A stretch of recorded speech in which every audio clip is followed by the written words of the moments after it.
Prions ensemble.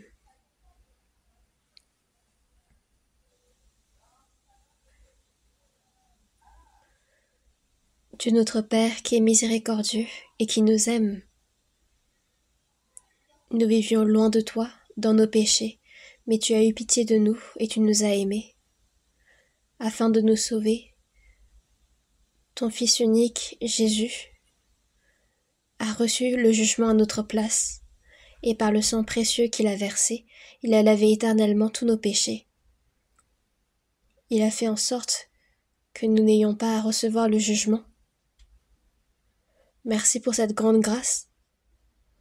En cette heure, nous qui avons été sauvés par ton sang précieux, nous nous réunissons pour louer ta grande grâce, pour apprendre ta parole.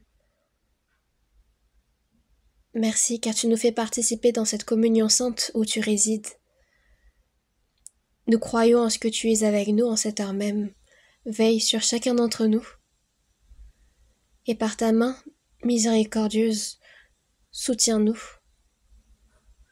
afin que le reste de notre vie, nous puissions vivre pour ta gloire, pour ta volonté. Protège-nous et guide-nous. Cette retraite d'été,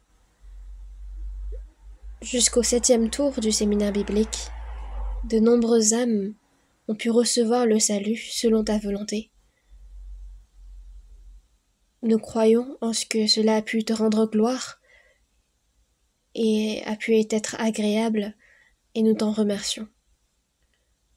Nous prions pour que ta volonté sainte puisse s'accomplir jusqu'à la fin. Et nous prions pour que toutes les nouvelles âmes qui ont reçu le salut par ton sang précieux puissent vivre le reste de leur vie droitement. Protège-les par ta parole, conduis-les par ton Saint-Esprit et par ta parole. Puis de nombreux frères et sœurs qui sont partis en mission en Afrique, au Cameroun, protège-les et aide-les, afin que de nombreuses âmes perdues là-bas puissent recevoir le salut, que ton œuvre puisse s'accomplir là-bas également. Tu nous donnes la parole dont nous avons besoin en ton temps, et tu nous indiques la voie à suivre. En cette heure même, nous croyons que tu es avec nous, que tu es avec nous par la puissance de ton Saint-Esprit. Ce monde est de plus en plus trouble et rempli de péchés. Et sans ton aide, Dieu, nous ne pouvons vaincre ce monde et vivre droitement selon ta volonté.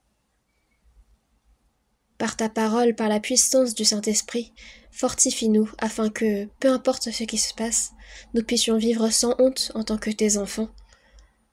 Règne sur nous et conduis-nous. Nous remettons toute cette heure entre les mains du Saint-Esprit et nous avons prié au nom du Seigneur Jésus-Christ. Amen. Cherchons ensemble la parole dans l'Évangile selon Jean, chapitre 15. L'Évangile selon Jean, chapitre 15.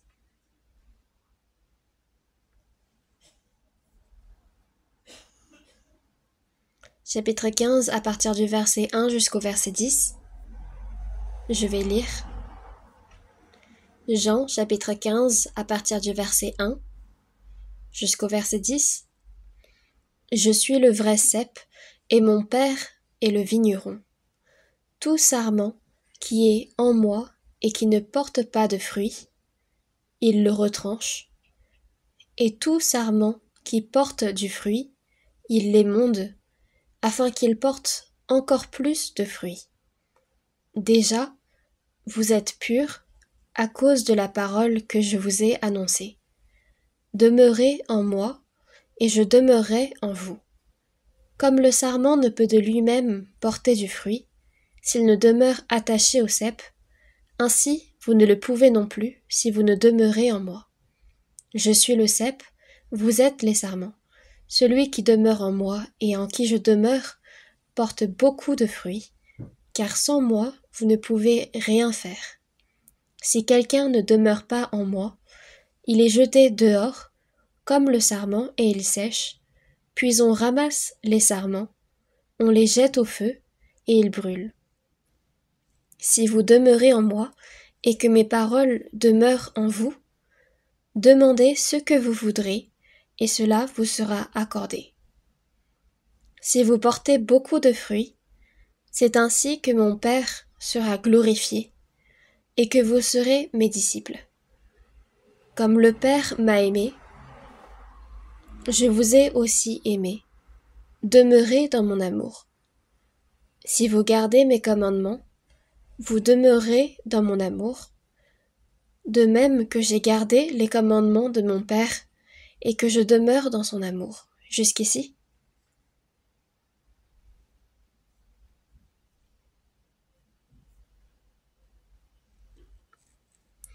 La retraite d'été que nous avons eue en Corée du Sud, il faisait vraiment chaud, il y a eu plein de conditions climatiques défavorables.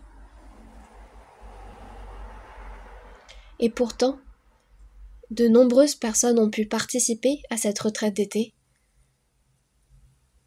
Et j'ai pu voir de nombreuses âmes comprendre la grâce de Dieu, recevoir le salut et être heureux. Et jusqu'à aujourd'hui, c'est la 7e tournée du séminaire biblique qui aura lieu et qui se terminera.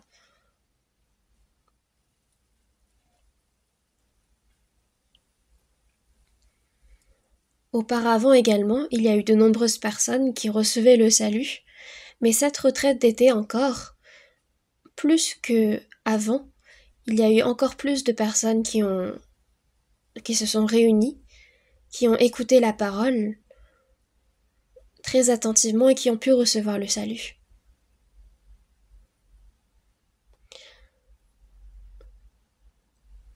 Je pense qu'il y a de nombreuses personnes qui sont curieuses à propos de la retraite d'été.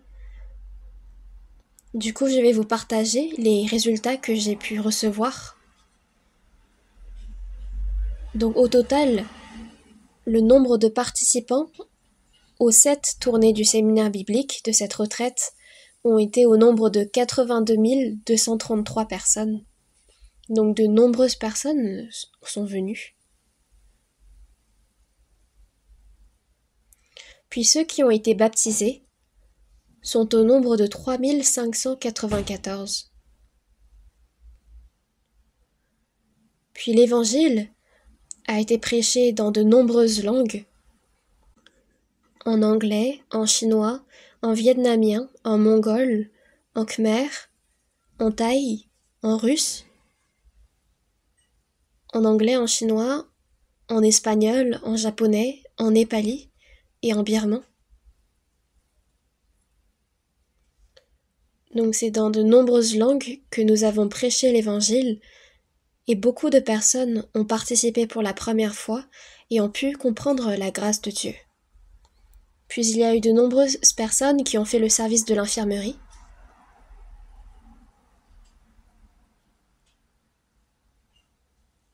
Et ceux qui sont passés à l'infirmerie pour recevoir des soins ont été au nombre de 7036.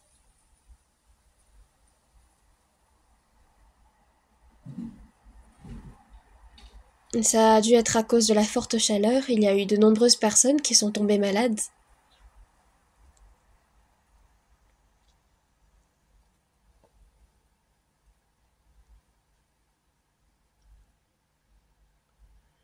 Puis le nombre de stationnements, parce qu'il y avait trop de voitures, trop de personnes qui sont venues en voiture, il y a eu pas mal de difficultés à essayer de les accommoder.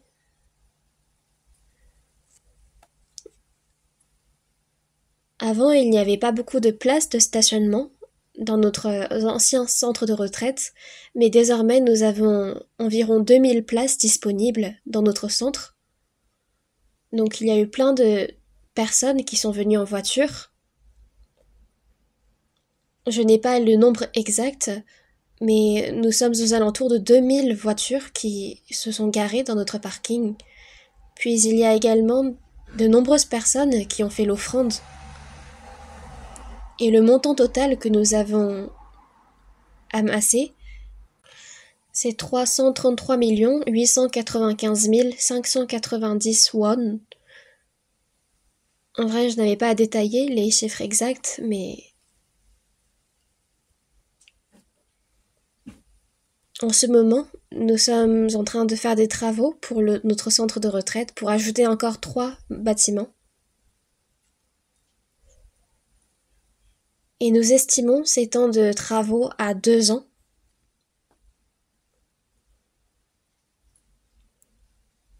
Cependant, si nous finalisons ces constructions, avec ces 3 nouveaux bâtiments en plus, ça nous fait environ 480 chambres en plus, avec des petites salles pour écouter les sermons.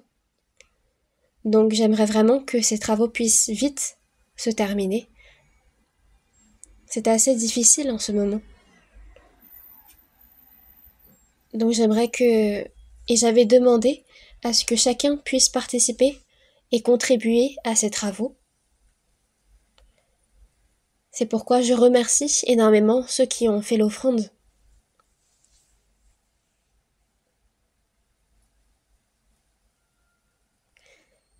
J'ai lu la parole d'aujourd'hui, mais avant de détailler sur le sermon,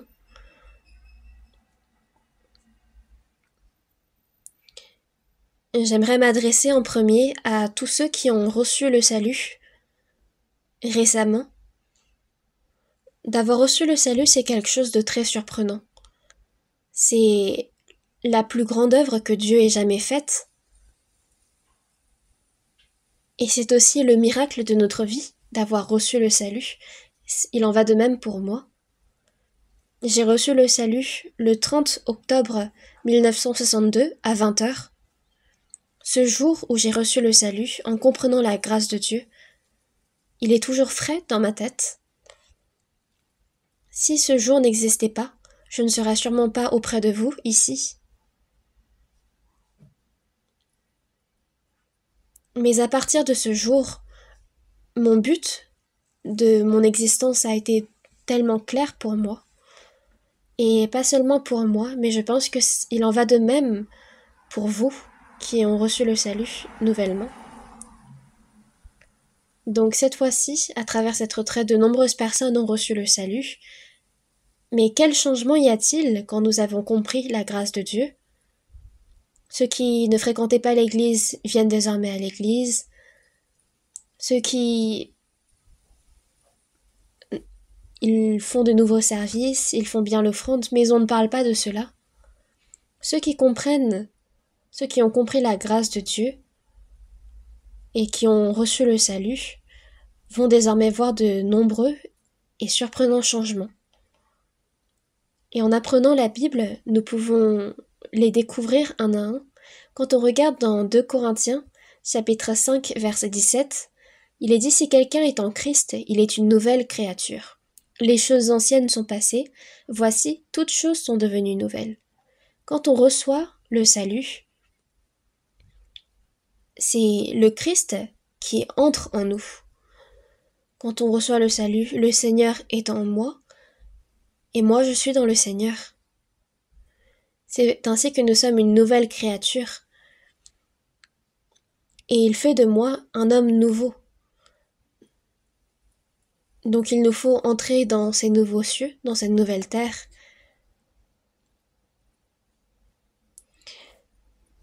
Les choses anciennes sont passées, voici, toutes choses sont devenues nouvelles. Nous sommes devenus un homme nouveau, et pourtant il ne faut pas ignorer quel changement nous allons bientôt recevoir.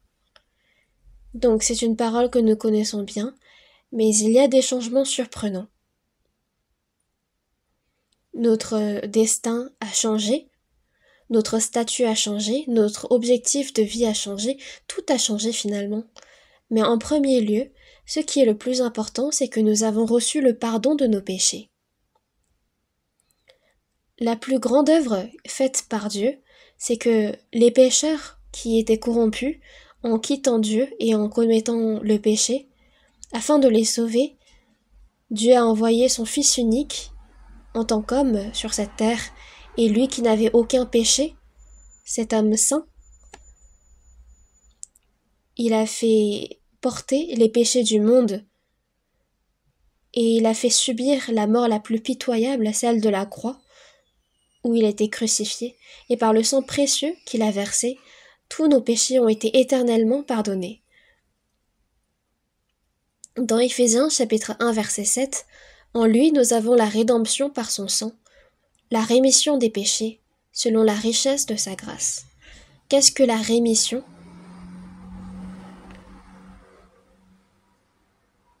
C'est que les péchés que moi j'ai commis, le salaire de ces péchés a été payé par quelqu'un d'autre.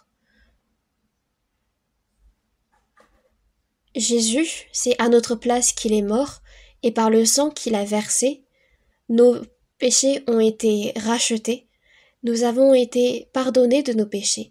Donc la personne sauvée, en premier lieu, ses péchés ont été pardonnés. Il n'y a pas de salut sans pardon des péchés.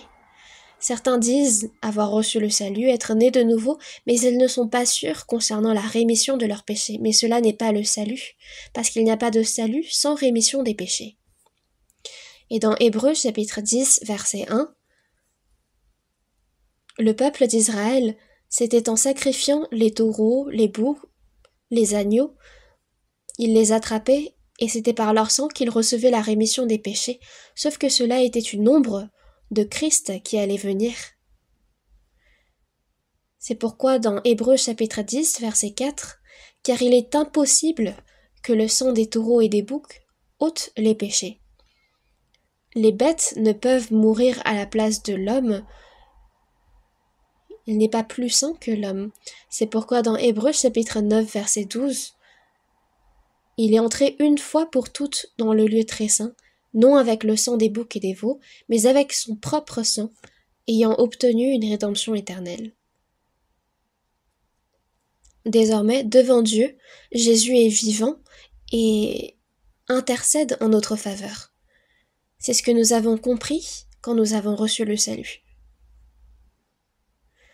Quand on regarde dans Luc chapitre 1 verset 77, afin de donner la connaissance du salut par le pardon de ses péchés. Le fait même que nos péchés ont été pardonnés éternellement, c'est ça le salut. Maintenant, j'ai reçu le salut, je suis né de nouveau, j'ai reçu la vie éternelle. C'est la même chose finalement. De recevoir le salut, c'est d'être né de nouveau. Et d'avoir reçu la vie éternelle également.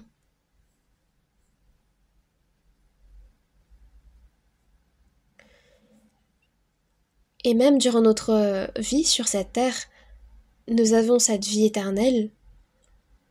Désormais, même si notre chair est vouée à mourir, il y a la vie éternelle qui est réservée devant Dieu. C'est pourquoi de vivre éternellement, c'est de vivre éternellement avec Dieu dans le royaume des cieux. Donc une personne sauvée a reçu la vie éternelle. Et elle a désormais cette assurance qui lui est réservée.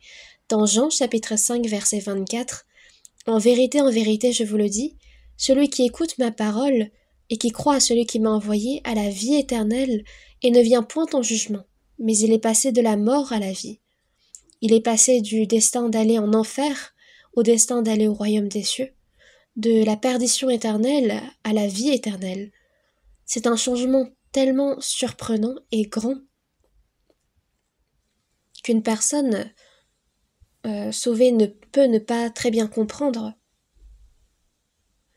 Mais un autre fait, c'est que nous sommes désormais devenus enfants de Dieu. Nous qui étions pécheurs sommes devenus enfants de Dieu, le Créateur des cieux et de la terre. Dans Matthieu chapitre 6 verset 9, Jésus a dit « Voici donc comment vous devez prier, notre Père qui es aux cieux. » Une personne sauvée peut désormais appeler Dieu Père.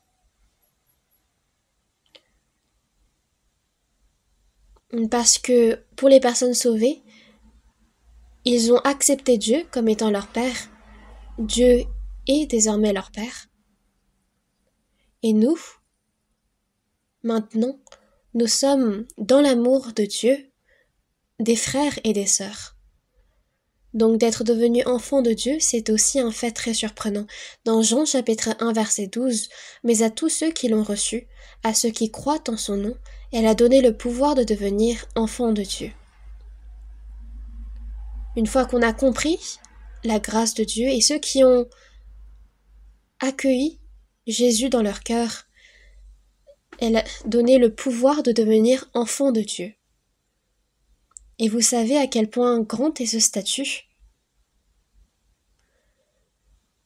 Lucifer, l'un des anges de Dieu qui a voulu s'élever à la place de Dieu, dans Matthieu chapitre 25 verset 41, il est dit « Maudit, allez dans le feu éternel qui a été préparé pour le diable, Lucifer et pour ses anges. » Il y a d'autres anges comme Gabriel, Michaël. Ce sont des grands anges. Gabriel, c'est l'ange qui apparaît à chaque fois qu'il annonce une bonne nouvelle.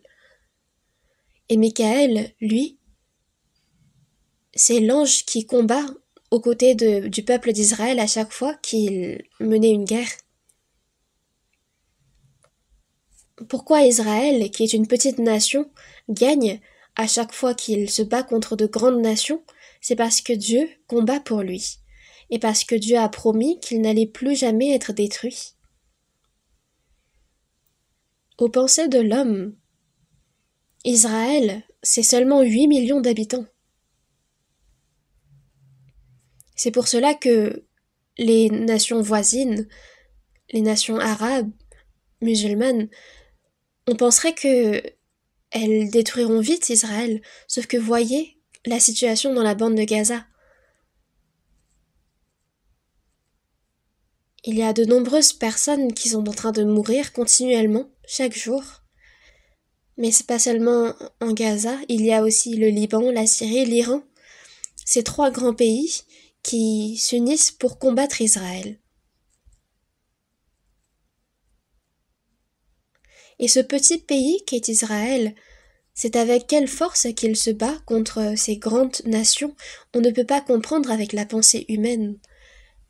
Mais continuez de les observer, et voyez que n'importe quel pays, il ne pourra vaincre Israël, parce qu'ils ont certes péché, commis ce grand crime de tuer Jésus, mais pour montrer que Dieu est vivant, Dieu continue de protéger Israël. Dans Jérémie chapitre 33 verset 25, ainsi parle l'Éternel, si je n'ai fait mon alliance avec le jour, avec la nuit, si je n'ai pas établi les lois des cieux et de la terre, Israël ne sera pas détruit.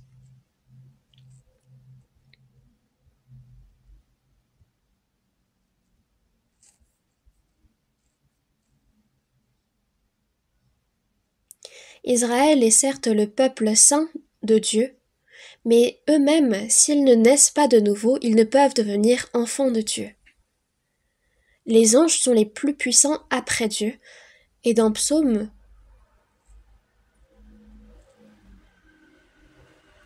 quand on regarde dans Psaume 103, verset 20, « Bénissez l'Éternel, vous ses anges, qui êtes puissants en force, et qui exécutez ses ordres. » Donc les anges possèdent une grande puissance, parce que c'est à travers les anges que Dieu accomplit son œuvre. Mais les anges, eux, ne peuvent devenir enfants de Dieu. Ils ont une grande puissance, ils sont grands. Et pourtant, quand on regarde dans Hébreux chapitre 1 verset 14, ne sont-ils pas tous des esprits au service de Dieu? Ils sont là pour servir. Vous ne le savez peut-être pas encore, mais quand vous recevez le salut, à côté de vous, il y a à chacun d'entre nous un ange gardien. Vous ne le voyez pas, mais là, il est à côté de moi. Même l'ange atteste ici qu'il est là. Donc il y a à chacun d'entre nous un ange gardien. Dans Matthieu chapitre 18 verset 10, « Gardez-vous de mépriser un seul de ces petits. Car je vous dis que leurs anges dans les cieux voient continuellement la face de mon Père qui est dans les cieux. » Une personne sauvée peut être faible, toute seule, mais elle a avec elle désormais un ange gardien. Et chaque chose qui lui arrive est reportée à Dieu le Père au royaume des cieux. Gardez-vous de mépriser un seul de ces petits, car je vous dis que leurs anges dans les cieux voient continuellement la face de Dieu. Ils continuent de garder, de protéger les saints sauvés. et ils font des rapports continuels à Dieu jusqu'au jour où nous nous tiendrons dans la cité céleste. Mais de persécuter l'enfant de Dieu sans raison, de le critiquer, c'est non seulement reporter à Dieu, et également les bonnes œuvres du chrétien sont rapportées à Dieu. L'ange gardien dit à Dieu, « Ah mais regardez, il n'y a aucun homme qui te sert aussi bien que celui-là. » Mais également, quand les enfants de Dieu se conduisent mal, c'est aussi reporté à Dieu. Regarde, Dieu, il n'y a pas un enfant plus désobéissant que celui-ci. Donc ce n'est pas seulement quand nous agissons bien, mais aussi quand nous agissons mal. Tout est reporté à Dieu. Mais l'important, c'est que nous sommes enfants de Dieu. Quand nous irons au royaume des cieux, il y aura également les anges, mais ils ne peuvent devenir enfants de Dieu. Ils ont été créés dans le but de servir Dieu, d'être ouvriers de Dieu, tandis que les chrétiens sauvés sont désormais époux de Dieu. Ils sont l'égal de Dieu. Mais les anges, eux, c'est impossible. C'est pourquoi les anges, en voyant les personnes sauvées, sont très envieux.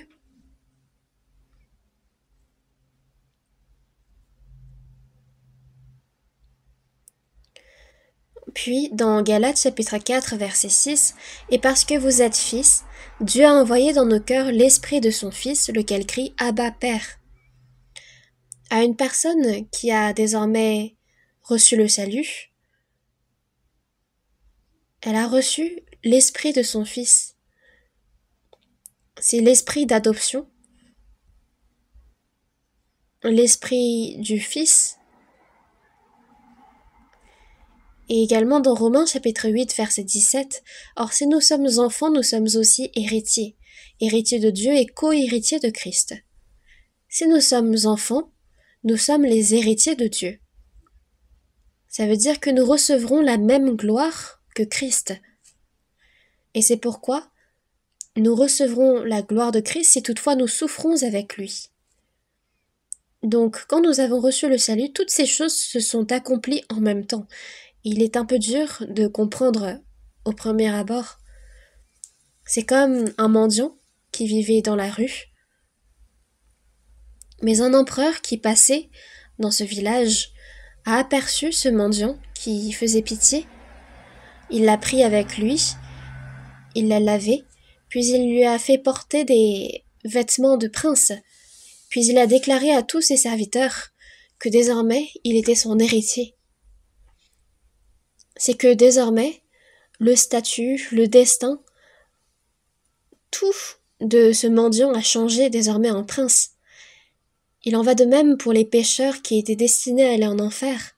Ils sont désormais devenus enfants de Dieu, héritiers du royaume de Dieu. C'est vraiment grand de recevoir le salut. Il ne faut pas plaisanter dessus. Il y a des gens qui plaisantent en disant plutôt que me donner le salut, donne-moi plutôt de l'argent, mais il ne faut même pas faire ce genre de blague. Dans Éphésiens chapitre 2 verset 19, nous ne sommes plus des étrangers, ni des gens du dehors, mais nous sommes des concitoyens des saints, gens de la maison de Dieu. Parfois, quand nous allons dehors, nous voyons à l'entrée de certaines entreprises interdit aux étrangers. Mais nous ne sommes plus des étrangers, nous ne sommes plus des gens du dehors. Mais nous sommes concitoyens des saints, gens de la maison de Dieu, nous sommes la famille de Dieu. Une personne sauvée est devenue la famille de Dieu. Vous le savez? Désormais, il y a une nouvelle relation familiale qui s'est créée.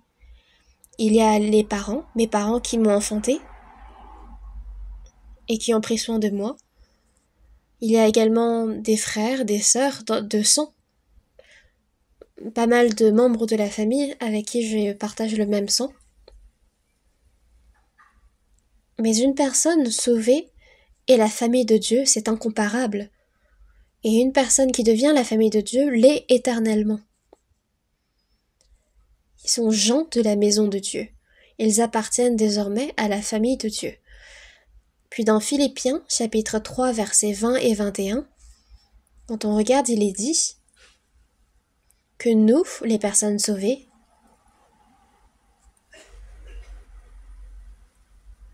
nous sommes désormais citoyens du royaume des cieux.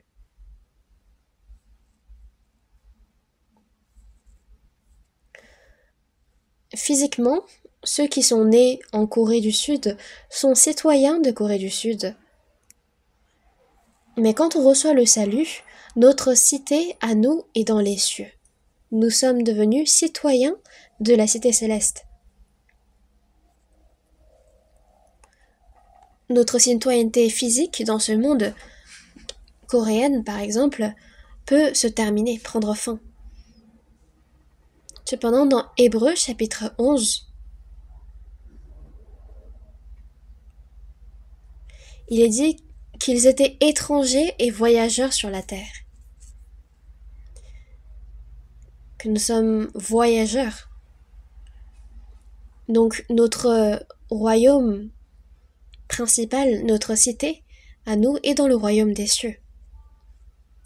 Même la terre sur laquelle nous sommes nés, nous en sommes étrangers.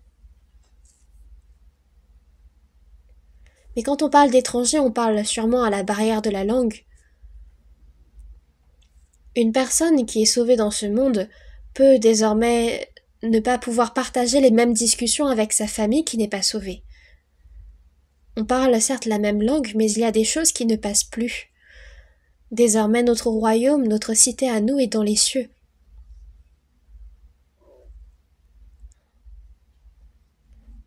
Et nous attendons Jésus-Christ. Parce que quand Jésus va revenir, nos corps physiques charnels vont être changés en un instant. Ils vont être transformés en des corps encore plus beaux que ceux des anges. Nous allons être transformés en des corps de gloire.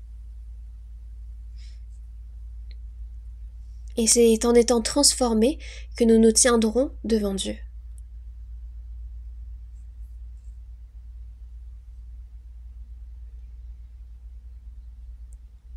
Voyons ensemble dans l'Épître aux Hébreux, chapitre 13, verset 14. L'Épître aux Hébreux, chapitre 13, verset 14.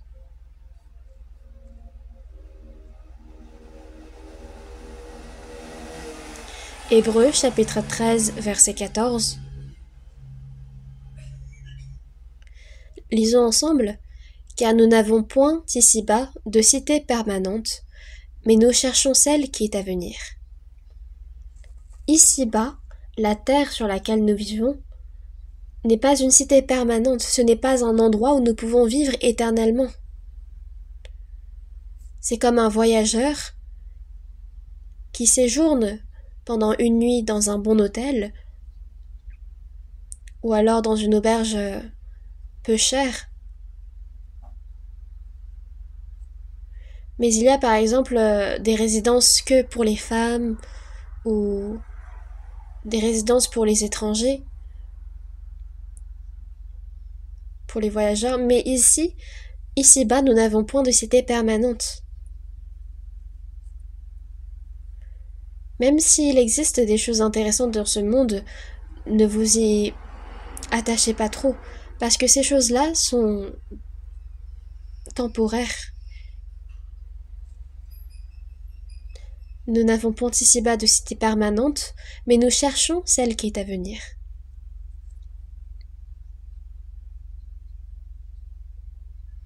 Et nous cherchons la cité que Dieu nous a promis. Cherchons ensemble dans l'Épître aux Hébreux, chapitre 11, verset 13.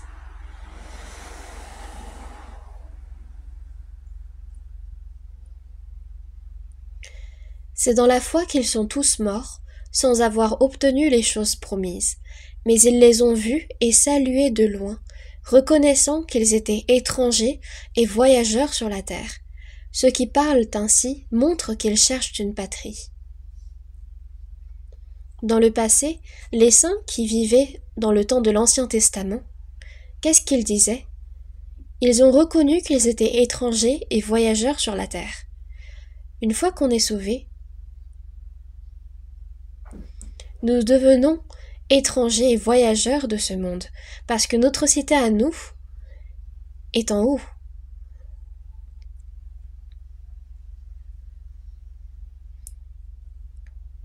Car nous n'avons point ici-bas de cité permanente, mais nous cherchons celle qui est à venir.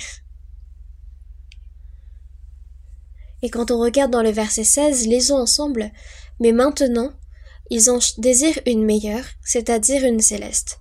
C'est pourquoi Dieu n'a pas honte d'être appelé leur Dieu, car il leur a préparé une cité.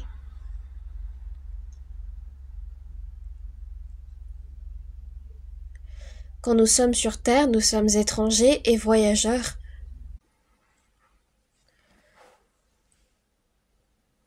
Et ceux qui parlent ainsi cherchent quelle est leur cité, mais ce monde ne peut devenir notre cité. Il y a des personnes qui sont couchées dans leur maison de la ville natale et qui chantent pourtant où est ma ville natale? C'est parce que leur patrie n'est pas dans leur cœur. Le saule qui est près de ma maison a fleuri aujourd'hui, sauf que c'est eux-mêmes qui ont déraciné ce saule et qui l'ont vendu. Mais maintenant ils en désirent une meilleure, c'est-à-dire une céleste. C'est pourquoi Dieu n'a pas honte d'être appelé leur Dieu, car il leur a préparé une cité. Quand nous recevons le salut, c'est toutes ces choses qui se sont accomplies en même temps.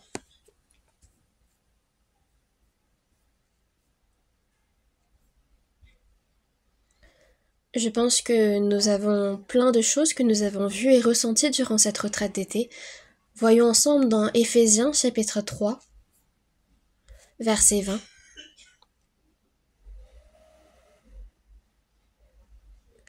Éphésiens chapitre 3, verset 20. Lisons ensemble. Or, à celui qui peut faire, par la puissance qui agit en nous, infiniment au-delà de tout ce que nous demandons ou pensons. Ici, on parle de la puissance qui agit en nous. Où est-ce que Dieu agit? C'est au milieu de nous, cette assemblée de personnes sauvées. Nous, bien sûr que, en tant que personnes sauvées, nous pouvons nous rendre à de nombreuses retraites d'été. Nous savons comment ça marche. Mais pour une personne qui participe pour la première fois, ça doit être difficile.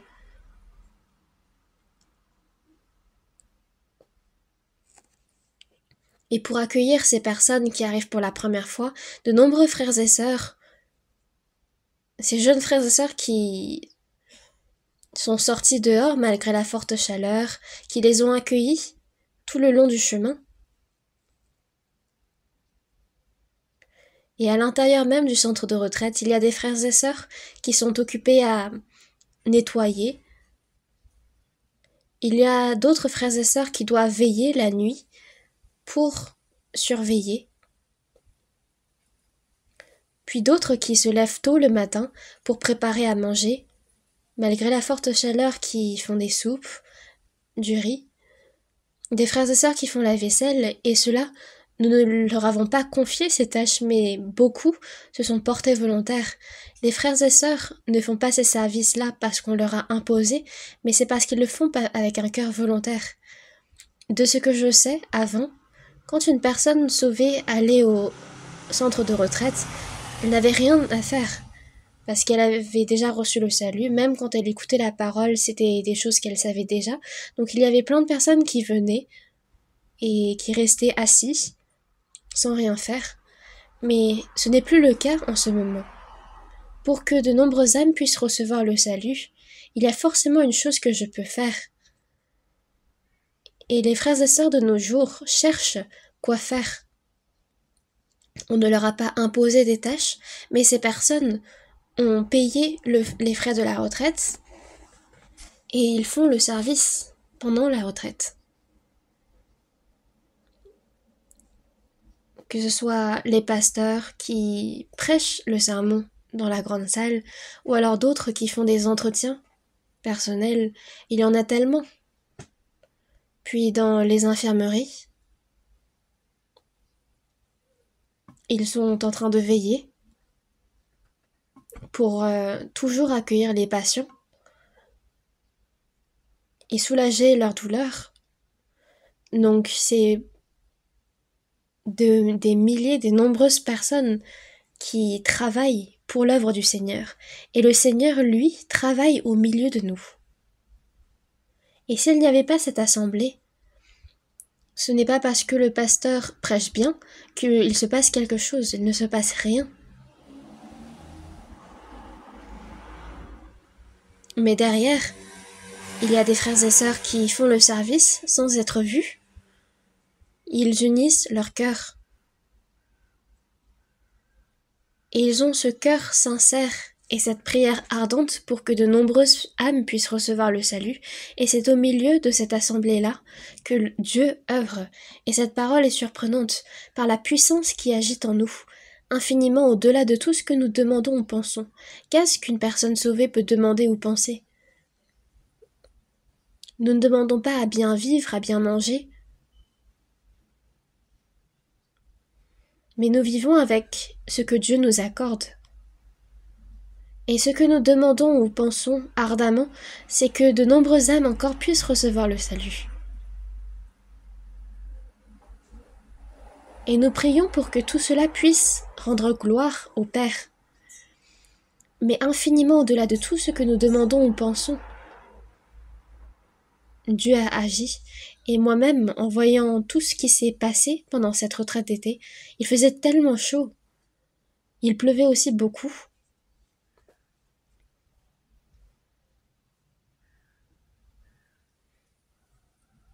J'avais même des inquiétudes que les personnes qui venaient partent à cause de cela, mais plus que je ne le pensais, encore plus de personnes ont participé. Or à celui qui peut faire par la puissance qui agit en nous, infiniment au-delà de tout ce que nous demandons ou pensons, Dieu agit. C'est pourquoi dans Colossiens chapitre 4 verset 11, en parlant des frères et sœurs qui ont travaillé, il est dit les seuls qui aient travaillé avec moi pour le royaume de Dieu. Ceux qui ont travaillé avec moi pour le royaume de Dieu. Qui le saurait? En vivant sur cette terre, ceux qui travaillent pour Dieu, nous travaillons l'œuvre de Dieu.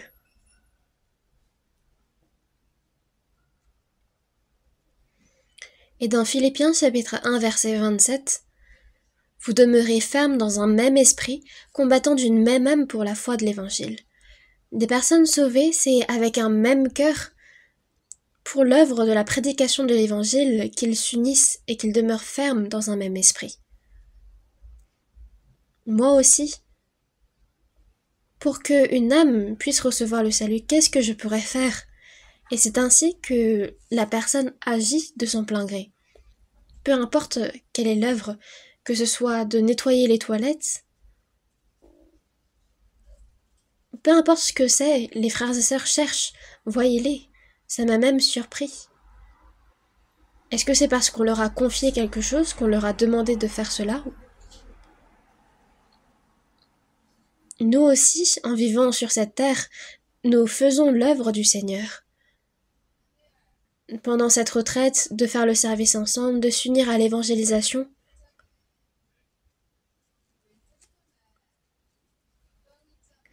C'est au milieu de tous mes services que Dieu œuvre. C'est à travers, au milieu de ces sacrifices, que Dieu œuvre.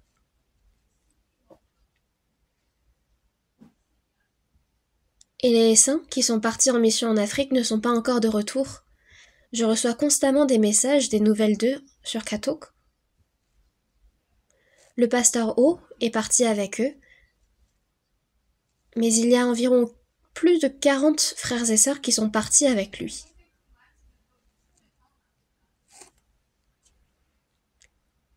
Et la mission en Afrique est très dure physiquement. Et pourtant, c'est pour le salut de nombreuses âmes là-bas. Est-ce que c'est parce qu'on les a forcés à y aller? Non, c'est eux-mêmes qui ont payé le prix même du billet d'avion, qui ont fait les démarches tout seuls, qui préparent des cadeaux volontairement à ces personnes, ces Africains qui ont une couleur de peau différente de nous. On va leur prêcher l'évangile et ils sont heureux. On partage ces bonheurs ensemble. Nous avons même ce risque d'attraper des maladies comme le malaria. Il y avait eu ce genre de problème auparavant. Mais nous, c'est malgré ces menaces, ces risques, que nous partons et que nous prêchons l'évangile. C'est l'œuvre de Dieu, toutes ces choses. Nous prions ensemble, nous faisons de notre mieux pour l'évangile, et dans cette unité, la grande œuvre de Dieu s'accomplit.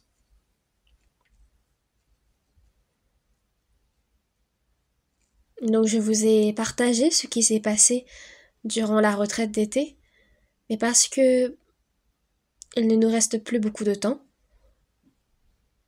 je compte continuer sur cette parole dans Jean chapitre 15. On va retourner à l'Évangile selon Jean chapitre 15.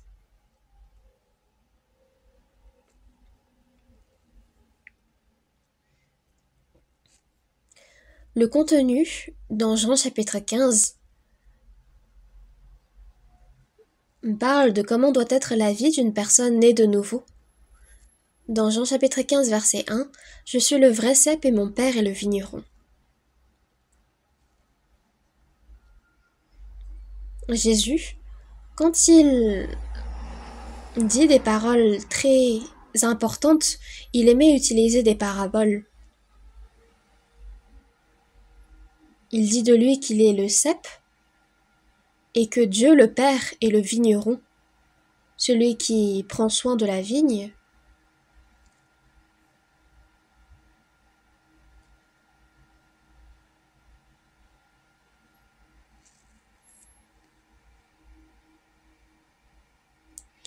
Et dans le verset 3, lisons ensemble le verset 3. « Déjà vous êtes purs à cause de la parole que je vous ai annoncée. Demeurez en moi, et je demeurerai en vous. Comme le sarment ne peut de lui-même porter du fruit, s'il ne demeure attaché au cep, ainsi vous ne le pouvez non plus si vous ne demeurez en moi. » Ici, Jésus dit « Déjà vous êtes purs à cause de la parole que je vous ai annoncée. »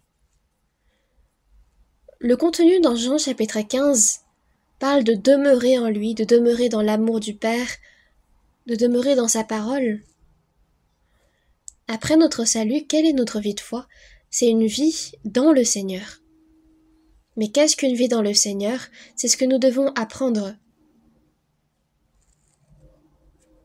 Déjà, vous êtes purs à cause de la parole que je vous ai annoncée. La parole qui a été annoncée, c'est l'Évangile. Le Seigneur est mort à notre place. Par le sang qu'il a versé pour nous, il a lavé éternellement tous nos péchés. Et par cette parole, nous sommes devenus purs. Déjà, vous êtes purs à cause de la parole que je vous ai annoncée. Demeurez en moi. Désormais, nous pouvons demeurer dans le Seigneur. Et je demeurerai en vous. Moi, je demeure dans le Seigneur et le Seigneur demeure en moi.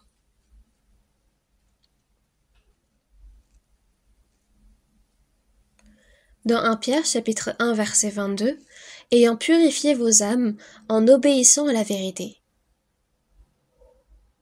Pour avoir un amour fraternel sincère, aimez-vous ardemment les uns les autres de tout votre cœur.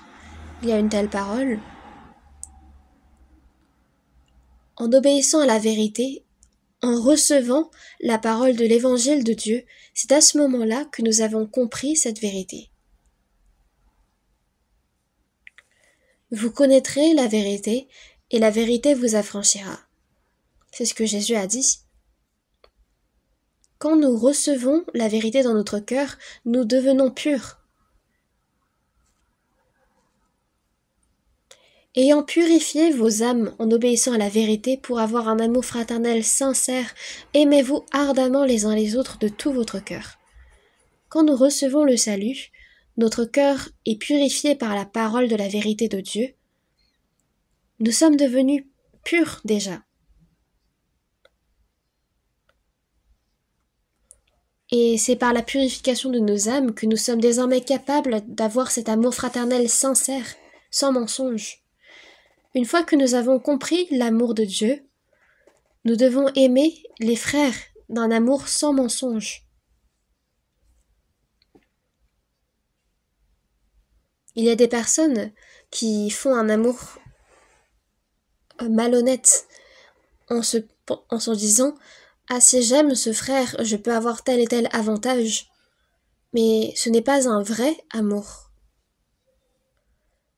Mais pour avoir un amour fraternel sincère,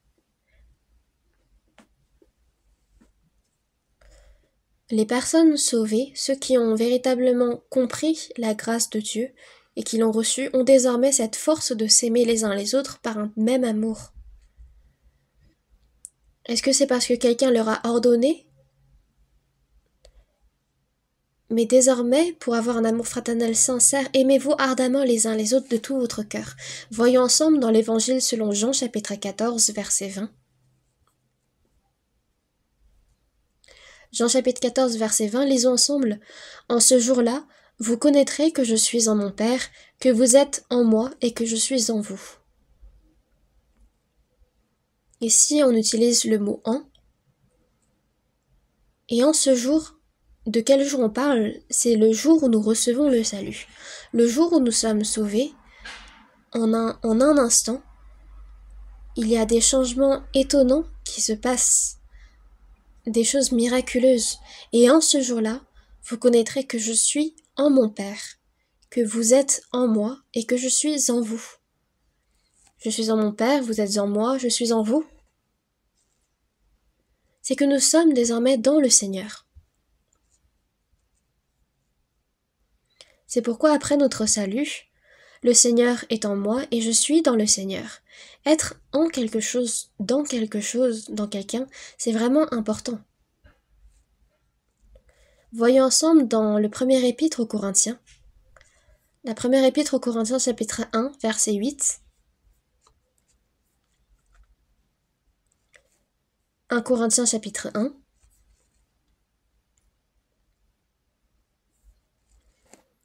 Chapitre 1, versets 8 et 9, lisons ensemble.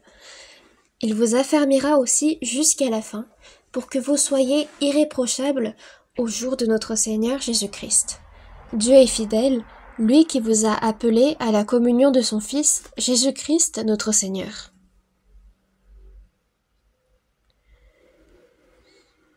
Il vous affermira aussi au jour pour que vous soyez irréprochables au jour de notre Seigneur Jésus-Christ. C'est le jour du retour du Seigneur. Et jusqu'à ce jour-là, il nous affermira aussi jusqu'à la fin. Pour que nous soyons irréprochables, il nous affermira jusqu'à la fin. Jusqu'au jour où nous nous tiendrons devant Jésus, depuis notre salut, il nous affermira de sorte que nous vivons droitement en tant qu'enfants de Dieu. Mais comment devenons-nous irréprochables? Il faut lire attentivement le verset 9. Lui qui vous a appelé à la communion de son Fils, Jésus-Christ notre Seigneur. Qu'est-ce que cela signifie qu'il nous a appelés? C'est que quand nous recevons le salut, nous sommes appelés par le Seigneur. Quand l'évangile de Dieu est prêché, c'est la voix de Dieu qui nous appelle. Lui qui vous a appelé à la communion, c'est lui qui nous a appelés à la communion de Dieu.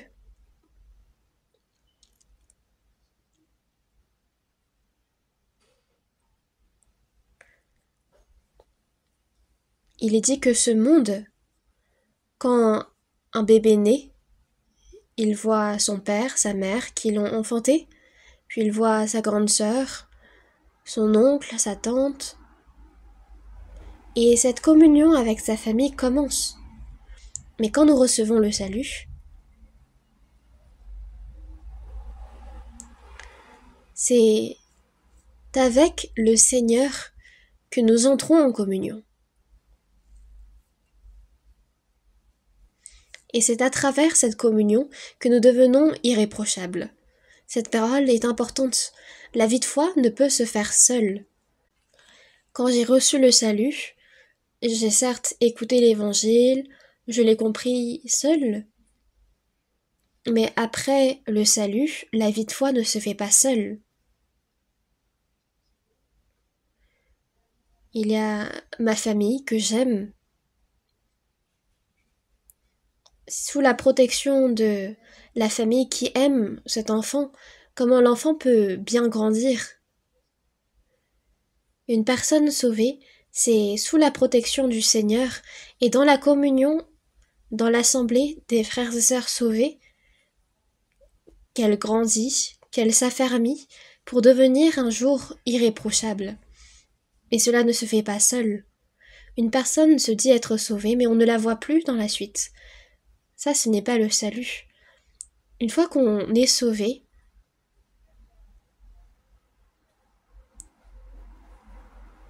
c'est comme quand on est et on ne peut pas quitter nos parents, notre famille.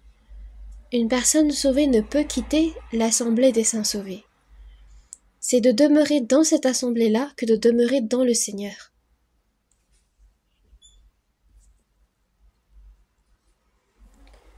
Voyons ensemble dans la première épître de Jean. Première épître de Jean, chapitre 1. 1 Jean chapitre 1, verset 3.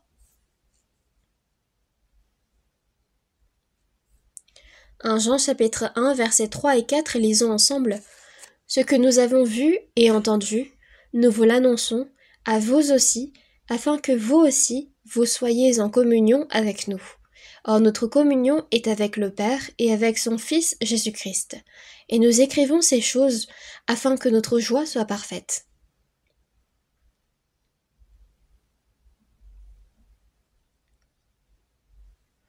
Le but de l'écriture de cet épître de Jean, c'est ce que nous avons vu et entendu, nous vous l'annonçons.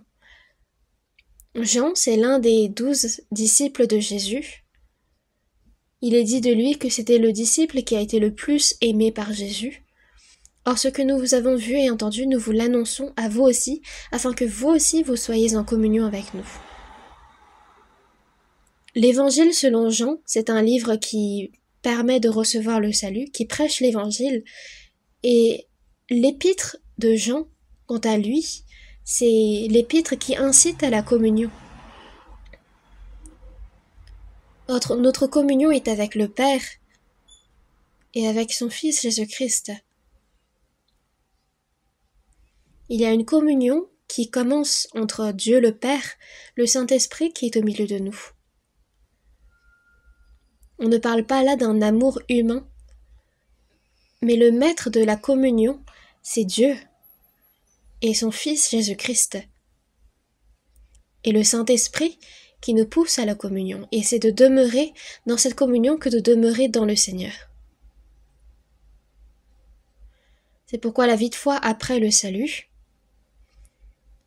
une vie où nous demeurons dans le Seigneur, en d'autres mots, c'est de demeurer dans l'assemblée des frères et sœurs sauvés et de demeurer dans cette communion. C'est cela que de demeurer dans le Seigneur. Si nous quittons cette communion, nous quittons le Seigneur.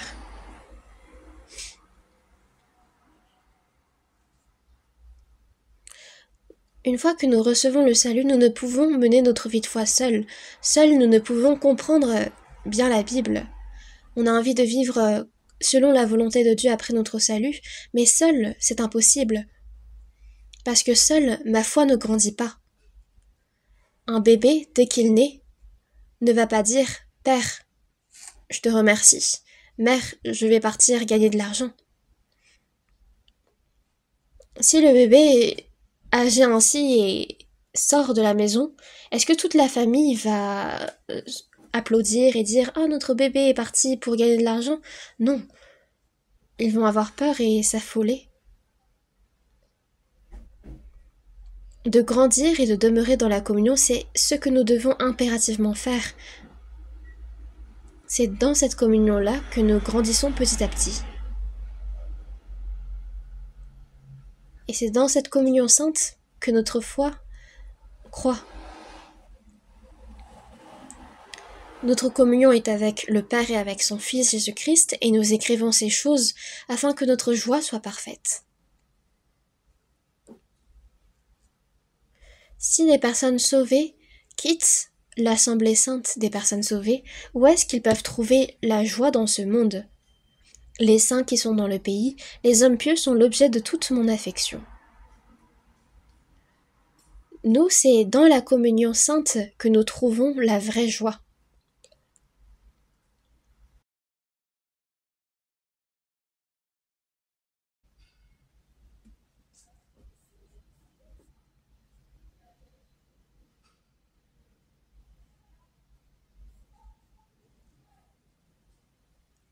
Auparavant, durant la pandémie du coronavirus, nous ne pouvions nous réunir en présentiel. Donc même si nous le voulions, nous ne pouvions pas. Et il y en avait certains qui voulaient tellement communier et venir à l'église que parfois ils prenaient la voiture et ils faisaient juste un tour autour de l'église. Certains se rendaient au centre de retraite tout simplement parce que les frères et sœurs leur manquaient, tout simplement parce que l'amour des saints leur manquait.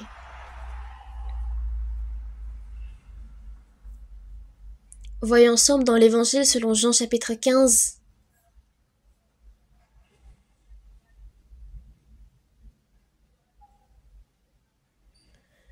Verset 5. Je suis le cep, vous êtes les sarments. Celui qui demeure en moi et en qui je demeure porte beaucoup de fruits, car sans moi vous ne pouvez rien faire.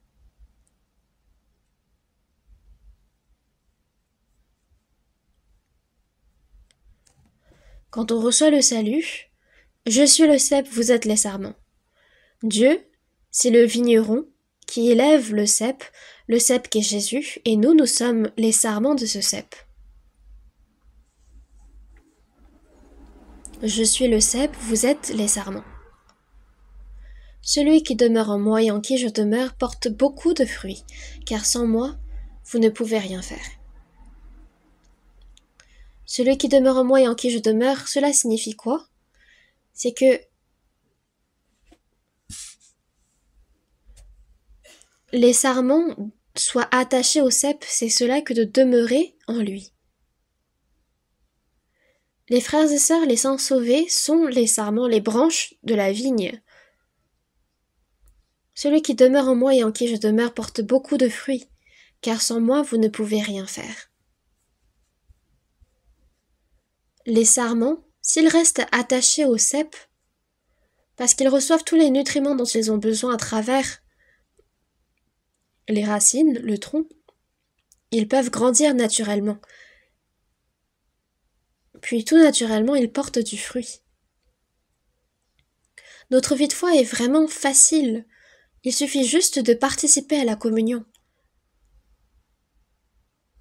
de se réunir avec les saints sauvés, de prier ensemble, de louer ensemble, de s'aimer les uns les autres. Au milieu de tout cela, il y a le Seigneur.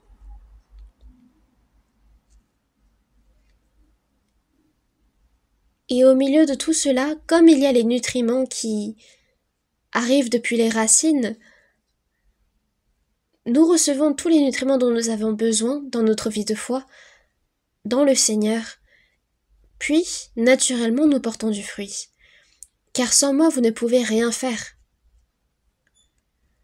Si les sarments se détachent du cep, qu'est-ce qu'ils deviennent ? Ils sèchent. Ils ne peuvent rien faire. Car sans moi, vous ne pouvez rien faire.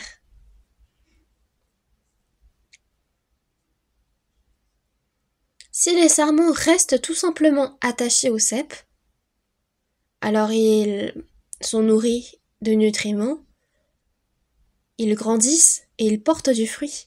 Ils n'ont pas besoin d'être secoués, quoi que ce soit. Mais, car sans moi vous ne pouvez rien faire.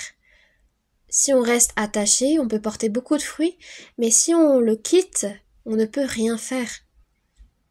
Si les sarments sont détachés du cep, qu'est-ce qu'ils peuvent faire?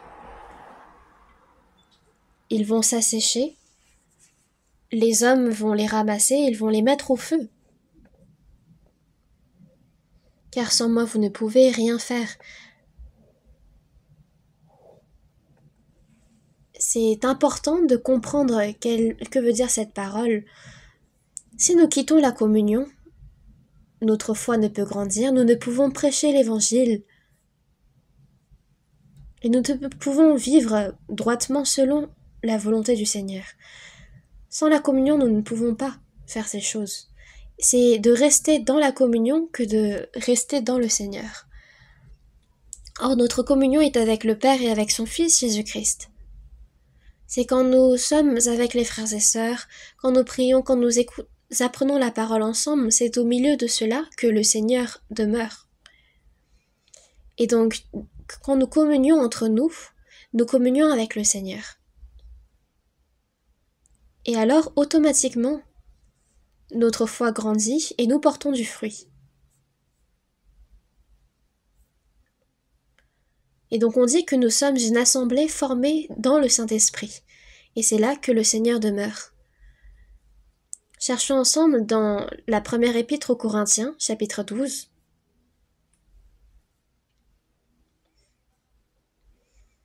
Chapitre 12, verset 12.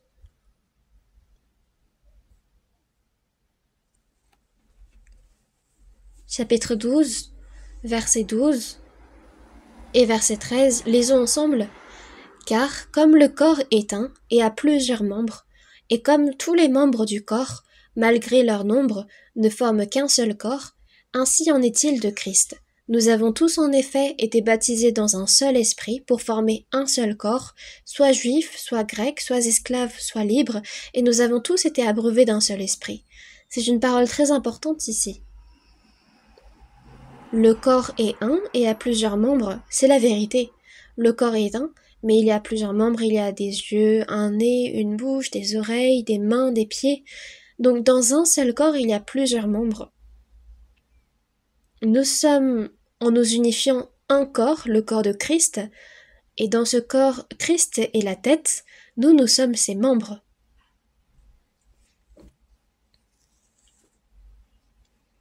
Et c'est ainsi qu'on a qualifié cette communion sainte, comme le corps est un et a plusieurs membres, et comme tous les membres du corps, malgré leur nombre, ne forment qu'un seul corps, ainsi en est-il de Christ.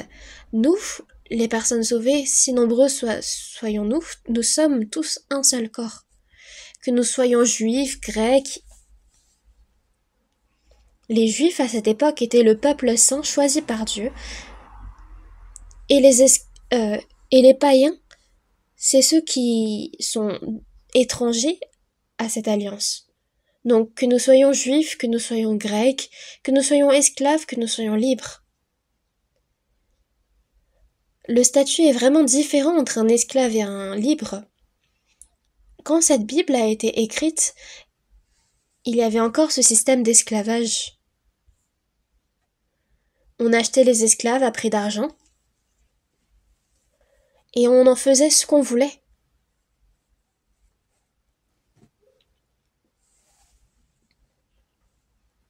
Donc,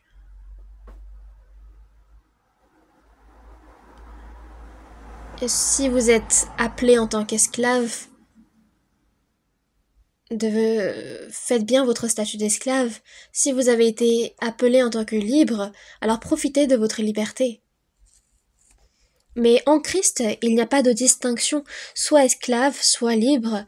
Nous avons tous été abreuvés d'un seul esprit. Que cette personne soit esclave, soit libre, qu'elle soit une personne de haute autorité dans ce monde ou alors quelqu'un de totalement méprisé, nous avons tous été abreuvés d'un seul esprit. Et c'est de recevoir toute la grâce du Saint-Esprit, c'est cela que d'être abreuvé d'un seul esprit. En Afrique, il y a environ 34 pays où l'évangile est prêché ardemment. Et il y a environ 40 frères et sœurs de notre Église qui sont partis en mission au Cameroun.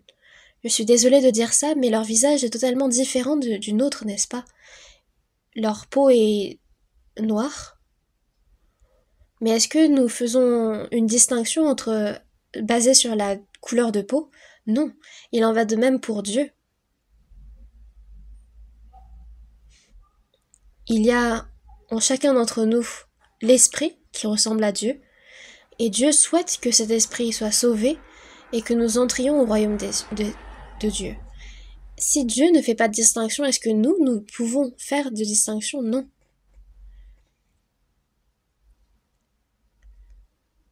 C'est pourquoi eux aussi, parce qu'ils ne font pas de distinction, ils sont aussi reconnaissants de nous accueillir et de recevoir l'évangile. Donc, quand nous avons reçu le salut, que nous soyons juifs, grecs, esclaves, libres, nous avons tous été abreuvés d'un seul esprit pour former un seul corps.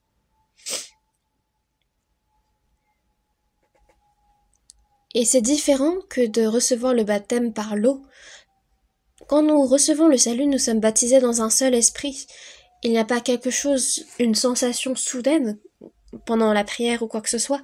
C'est que quand nous sommes sauvés, nous recevons le baptême dans un seul esprit et nous sommes abreuvés d'un seul esprit. Les personnes sauvées sont désormais devenues un seul corps dans le Seigneur. Comme un seul corps, soyons tous proches, même dans le cœur, soyons unis. Nous sommes tous devenus un seul corps.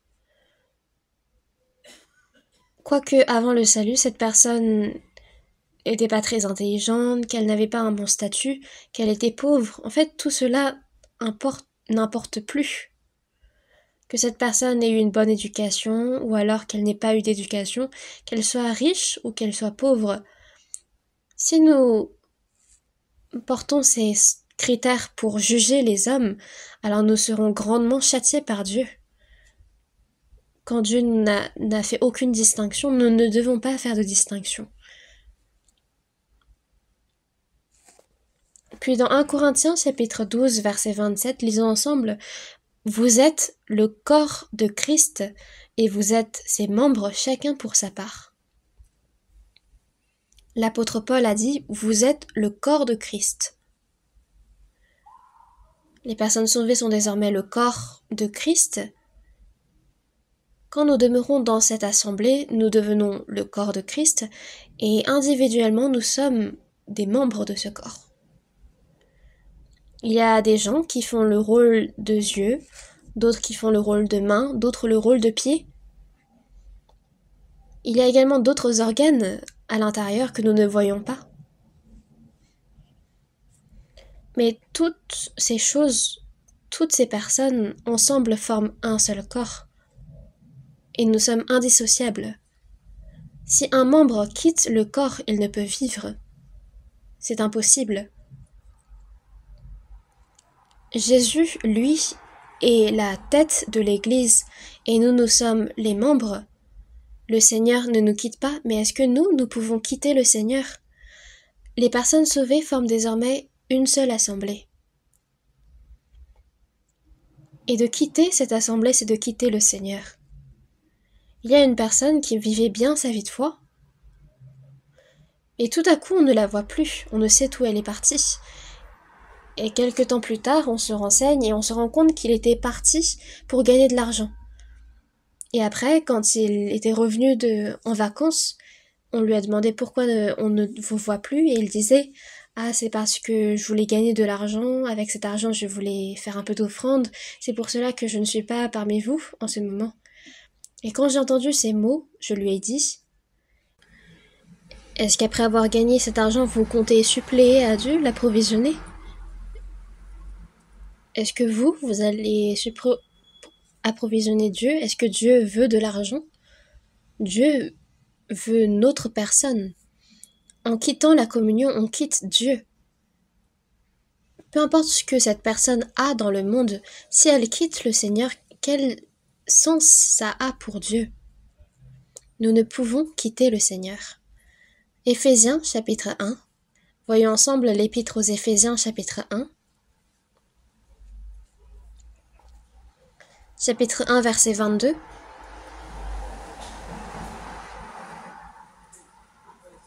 Éphésiens chapitre 1 verset 22. Versets 22 et 23, lisons ensemble. Il a tout mis sous ses pieds, et il l'a donné pour chef suprême à l'Église, qui est son corps, la plénitude de celui qui remplit tout en tous. Il a tout mis sous ses pieds.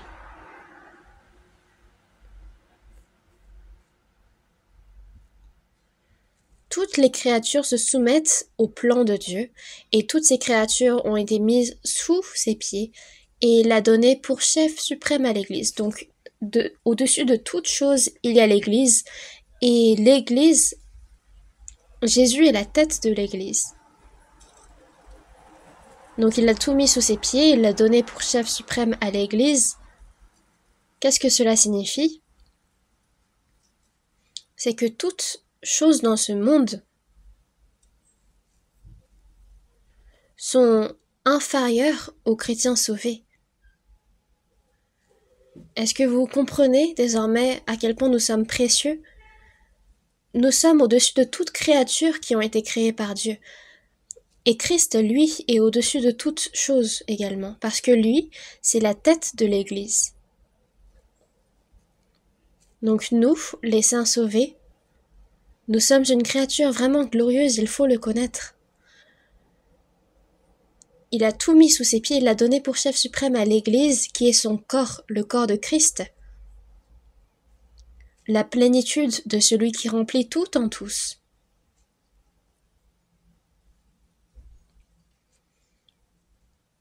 Il nous permet d'être remplis, d'être parfaits, parce que nous sommes au-dessus de toute créature, et le Seigneur lui aussi. Donc, pour porter du fruit, les sarments doivent impérativement se confier au cep. Les sarments ne peuvent pas quitter le cep pour porter du fruit, mais le cep, lui, s'il n'a pas de sarment, il ne peut porter du fruit non plus. Est-ce qu'il va porter du fruit sur son tronc? Non, c'est pas possible. Donc nous, en quittant le Seigneur, nous ne pouvons rien faire, porter aucun fruit, et le Seigneur lui-même, sans nous, il ne peut porter du fruit.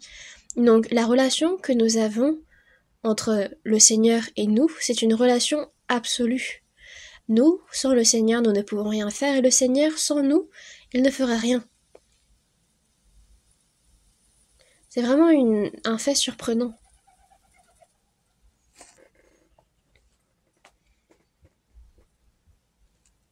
Et ce travail de porter le fruit, il nous l'a confié.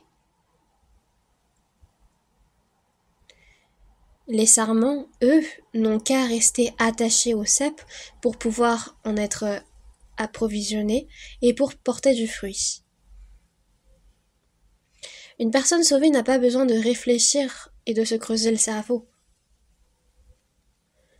Elle a juste qu'à se réunir régulièrement, à communier, prier, à prendre la parole, à s'unir. Il faut juste rester attaché fermement à la communion. De quitter la communion, c'est de quitter le Seigneur. Dans Proverbes chapitre 18, verset 1, « Celui qui se tient à l'écart cherche ce qui lui plaît, il s'irrite contre tout ce qui est sage. » Les saints sauvés forment une assemblée, mais ce n'est pas n'importe quelle assemblée, c'est une assemblée formée par le Saint-Esprit, et de quitter celle-là, c'est de quitter le Seigneur. Il s'irrite contre tout ce qui est sage. C'est à l'intérieur de cette assemblée qu'il y a la sagesse, qu'il y a toutes sortes de connaissances enseignées par le Seigneur. Quand on regarde dans Genèse chapitre 13, Dans Genèse chapitre 12, Abraham a été appelé par Dieu pour aller dans la terre de Canaan, et à ce moment-là, son neveu Lot l'avait suivi également. Mais en restant dans la terre de Canaan, leur travail, c'était d'élever des moutons. Mais pour prendre soin des troupeaux, il leur fallait des terres. Sauf que leurs troupeaux s'accroissaient, leurs serviteurs aussi devenaient de plus en plus nombreux.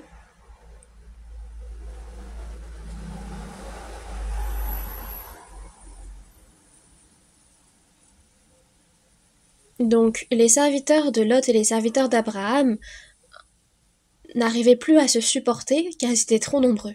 C'est pourquoi Abraham s'est adressé à Lot, son neveu, en disant « Toi et moi, nous sommes d'une même famille. Il n'est pas bon que nous nous disputons à cause de ces troupeaux. Qu'est-ce que tu veux qu'on fasse? Parce que nous sommes trop nombreux, si c'est trop inconfortable pour toi, fais ce qu'il te semble bon. Si tu vas à droite, j'irai à gauche. Si tu vas à gauche, j'irai à droite. » Et Lot, à ce moment-là, a saisi l'occasion, il a sauté sur l'occasion, il a levé les yeux, il a vu Sodome et Gomorrhe, il a vu que c'était comme un jardin d'Éden où il faisait bon de vivre. Puis il a dit, si tu veux bien m'excuser, j'irai vers Sodome et Gomorrhe. Lot a donc quitté Abraham et s'est dirigé vers Sodome et Gomorrhe. Et vous connaissez la suite, n'est-ce pas? Sodome et Gomorrhe, quand il a été détruit par le feu et le soufre, Lot n'a pu sauver que sa vie. Il ne faut pas quitter. Peu importe ce qui se passe. De quitter Abraham, c'était de quitter Dieu. Parce que Dieu est avec Abraham. Donc depuis le moment où il avait quitté Abraham, Lot ne pouvait plus recevoir l'aide de Dieu. Il devait se débrouiller avec ses propres moyens. Et quand il a quitté Sodome et Gomorrhe, c'est rien qu'avec la prière ardente d'Abraham que Lot a pu se sauver, mais seulement sa vie. Les saints sauvés ne doivent pas quitter la communion parce que c'est de quitter Dieu. C'est pour cela que la communion est vraiment importante, parce que c'est au milieu de la communion que le Seigneur demeure. Et c'est au milieu de la communion que le Seigneur nous renouvelle chaque jour. Il nous transforme chaque jour de sorte que notre foi grandisse et que nous portions des fruits. C'est pourquoi nos corps, ils doivent être attachés à la tête pour grandir. Voyons ensemble dans l'Évangile selon Jean, chapitre 1, verset 16.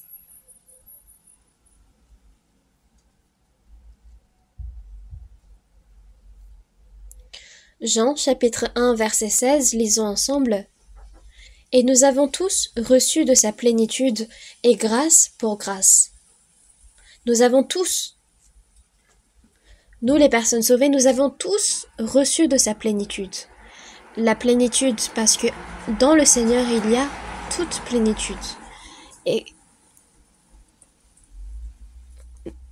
la grâce abonde, et c'est parce que nous avons tous reçu de sa plénitude que nous avons reçu grâce pour grâce. Donc si nous demeurons dans la communion, c'est toute la plénitude du Seigneur que nous pouvons recevoir. Et c'est alors que notre foi grandit petit à petit, et encore, que nous pouvons porter des fruits qui rendront gloire à Dieu. Donc, je promets que je vais continuer la suite pour la prochaine heure, mais il faut savoir en tout cas que la vie de foi ne se fait pas seule. Est-ce que même soi-même on a été sauvé seul? Non, c'est parce qu'il y a eu des personnes qui ont été sauvées avant nous, de la famille, des amis, des proches, qui ont prié pour moi, qui ont aidé à mon évangélisation. Ils ont participé à la retraite, ils ont participé au séminaire biblique, et c'est ainsi que nous avons pu recevoir le salut. S'il n'y avait pas eu ces personnes avant moi, comment est-ce que j'aurais pu recevoir le salut? Et il en va de même pour ma vie de foi. Seule, je ne peux pas la faire. C'est insensé de dire « bon, je peux vivre seul ma vie de foi et ensuite entrer au royaume des cieux ». Non. Jésus est la tête du corps et nous sommes les membres de ce corps. Est-ce que les membres quittent le corps? Comment pourraient-ils continuer à vivre en quittant le corps? C'est en restant dans cette communion, dans cette assemblée, que nous pouvons grandir dans la foi et porter du fruit. Celui qui demeure en moi et en qui je demeure porte beaucoup de fruits, car sans moi, vous ne pouvez rien faire. En quittant la communion, on ne peut rien faire, il faut le savoir. C'est un mystère. D'aller à l'église si on veut y aller, et quand on ne veut pas, on n'y va pas, ce n'est pas ça la vie de foi. De communier avec des personnes pas sauvées, à quoi bon ça nous serait bon? On échangerait seulement des discussions inutiles, mais ces communions-là, il faut les briser. Parce que la communion se fait désormais avec les personnes sauvées dans l'assemblée des personnes sauvées. Et ça aussi, c'est un aspect de notre vie qu'il faut changer. Et parce que le diable le sait bien, il essaye par divers moyens de briser la communion. Mais nous, peu importe ce qu'il se passe, nous devons rester fermement attachés à la communion. Parce que, en quittant la communion, nous ne pouvons rien faire. Comme le sarment, qui, une fois qu'il se détache du cep, ne peut rien faire, il sèche et il est brûlé. Nous devons rester fermement attachés à la communion, participer activement à la réunion, et pouvoir porter ensuite du fruit, plein de fruits en Dieu. Nous allons prier ensemble. Dieu notre Père qui est miséricordieux, en cette fin des temps que tu as fixée pour nous, tu nous as sauvés en premier de ce monde, merci. Par ton sang précieux, tu as lavé éternellement nos péchés, et durant le reste de notre séjour dans ce monde, que ton Saint-Esprit soit avec nous, et que les personnes sauvées puissent, dans le Seigneur, vivre pour ta gloire, que au milieu d'entre nous, les personnes sauvées, que tu sois avec nous, et que par ta grâce, par ta sagesse, nous puissions abonder. Nous prions pour que Christ puisse grandir en nous, règne sur nous et conduis-nous. Nous te remettons toutes choses entre tes mains et nous avons prié au nom du Seigneur Jésus-Christ. Amen.